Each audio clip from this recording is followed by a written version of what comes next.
Megastar Chiranjeevi నటించిన మన శంకర వరప్రసాద్ గారు బాక్సాఫీస్ వద్ద ఊహించిన స్థాయిలో పరుగులు పెడుతుంది. విడుదలైన తొలి రోజే పాజిటివ్ టాక్ తెచ్చుకొని రికార్డు కలెక్షన్లు అందుకుంది. సంక్రాంతి బాక్సాఫీస్ విన్నర్గా మారింది. చిరంజీవి మాస్ ఇమేజ్కు దర్శకుడు Anil Ravipudi mark family touch కలవడంతో సినిమా అన్ని వర్గాల్లోనూ స్ట్రాంగ్ ట్రెండ్ క్రియేట్ చేసింది. తెలుగు రాష్ట్రాల్లో ఇప్పటికీ సాలిడ్ ఆక్యుపెన్స్తో కొనసాగుతూ లాంగ్ రన్లో కూడా ఎక్సలెంట్ కలెక్షన్స్ నమోదు చేస్తుండడంతో ట్రేడ్ వర్గాలను ఆశ్చర్యానికి గురిచేస్తుంది. సంక్రాంతి కానుకగా జనవరి 12వ తేదీన ప్రపంచవ్యాప్తంగా గ్రాండ్గా రిలీజ్ అయిన ఈ చిత్రం యొక్క బడ్జెట్ ఎంత, ప్రీ రిలీజ్ బిజినెస్ ఎంత, థియేటికల్ రన్లో సాధించిన కలెక్షన్లు ఎంత, ఈ మూవీకి ఎంత లాభం వచ్చిందనే వివరాల గురించి ఒక్కసారి పరిశీలిద్దాం.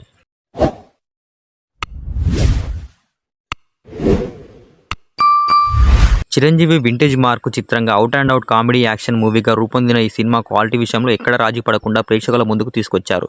ట్రేడ్ వర్గాల సమాచారం ప్రకారం ఈ చిత్రాన్ని సుమారుగా 200 కోట్ల రూపాయలతో నిర్మించారు. ప్రమోషనల్ ఖర్చులతో 250 కోట్ల రూపాయల బడ్జెట్ అయింది. అయితే ఈ సినిమా ప్రమోషనల్ కంటెంట్కు భారీగా స్పందన రావడంతో ప్రీ రిలీజ్ బిజినెస్ కూడా భారీగానే జరిగింది. మన శంకర వరప్రసాద్ గారు సినిమా ప్రీ రిలీజ్ బిజినెస్ విషయానికి వస్తే ఈ సినిమాను నిర్మాత సాహు గారు పాటి నైజాంలో సొంతంగా కమిషన్ బేస్ మీద రిలీజ్ చేశారు. యాక్షన్ కామెడీ ఫ్యామిలీ ఎమోషన్స్ ను బ్యాలెన్స్ చేస్తూ దర్శకుడు అనిల్ రావుపూడి అందించిన నేరేషన్ ప్రేక్షకులతో స్ట్రాంగ్ కనెక్ట్ ఏర్పరచుకుంది. మెగాస్టార్ ఎనర్జీకి ఫ్యామిలీ టచ్ జోడించి సినిమాను పూర్తిస్థాయి ఎంటర్టైనర్ గా తీర్చిదిద్దారు. హీరోయిన్ గా నయనతార తన గ్లామర్ పర్ఫార్మెన్స్ తో ఆకట్టుకోగా విక్టరీ వెంకటేష్ అతిథి పాత్ర ప్రత్యేకంగా హైలైట్ గా నిలిచింది. అలాగే వీటీవీ గణేష్, కేతరిన్ తెర్సా, హర్షవర్ధన్, రేవంత్, భీమ్ల తదితరులు కీలక పాత్రలో మెప్పించారు.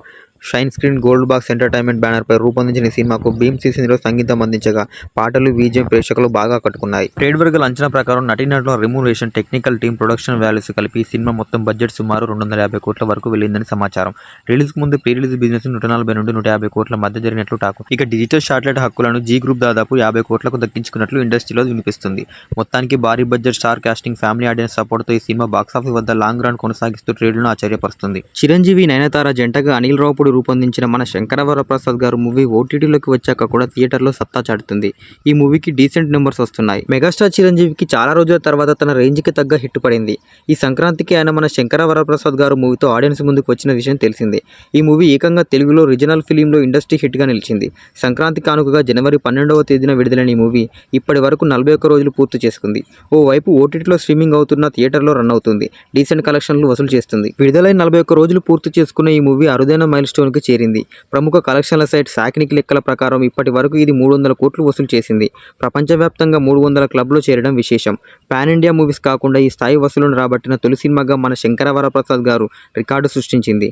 అరుదైన మైల్ స్టోన్ టచ్ చేసిందని చెప్పవచ్చు. వరల్డ్ వైజ్ గా ఇది 300 కోట్లు వసూలు చేయగా ఇండియా నెట్ కలెక్షన్స్ వచ్చేసి 217.2 కోట్లుగా ఉంది.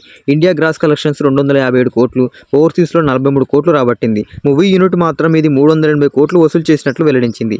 ఈ మూవీకి 120 కోట్ల ప్రీ రిలీజ్ బిజినెస్ జరిగింది. దాదాపు 60 నుండి 70 కోట్ల మధ్య లాభాలు సాధించింది. బయ్యర్లకి, ఎగ్జిబిటర్లకి లాభాల పంట పండించిందని చెప్పవచ్చు. అయితే ఓటీటీలోకి వచ్చిన సినిమా థియేటర్లో ఆడడం చాలా అరుదు. కానీ చిరంజీవి మన శంకర వరప్రసాద్ గారు మాత్రం థియేటర్లో ఇంకా డీసెంట్ నెంబర్స్ ని రాబట్టడం విశేషంగా చెప్పవచ్చు. మన శంకర వరప్రసాద్ గారు మూవీ గత వారం G5 ఓటీటీలోకి వచ్చింది. వచ్చిన 24 గంటల్లో రికార్డ్ వ్యూస్ ని సాధించింది. 200 మిలియన్లకు పైగా వ్యూస్ మినిట్స్ ని సాధించింది. ఇప్పుడు వారం గడుస్తున్న టాప్ లో నడుస్తుంది. ఇప్పుడు టాప్ 3లో ఉండడం విశేషం. ఇక వచ్చే వారం ఇది టీవీలోకి రాబోతుంది. ఈ నెల 28 అంటే శనివారం జీ తెలుగులో సాయంత్రం 5:30 టెలికాస్ట్ కానుంది. ఈ విషయాన్ని జీ వాళ్ళు ప్రకటించారు. మరి అటు థియేటర్లో, ఇటు ఓటీటీలో దుమ్ము రేపిన ఈ చిత్రం టీవీలో ఎలాంటి ఆదరణ పొందుతుందో చూడాలి. సంక్రాంతి పండగకి మంచి ఫ్యామిలీ ఫన్ కంటెంట్తో ఈ మూవీని రూపొందించారు అనిల్. మహిళా ప్రేక్షకులు, చిరంజీవి అభిమానులకు, అలాగే చిన్న పిల్లల్ని అలరించేలా ఈ మూవీ ఉండడంతో అన్ని వర్గాల ఆడియన్స్ బ్రహ్మరథం పట్టారు.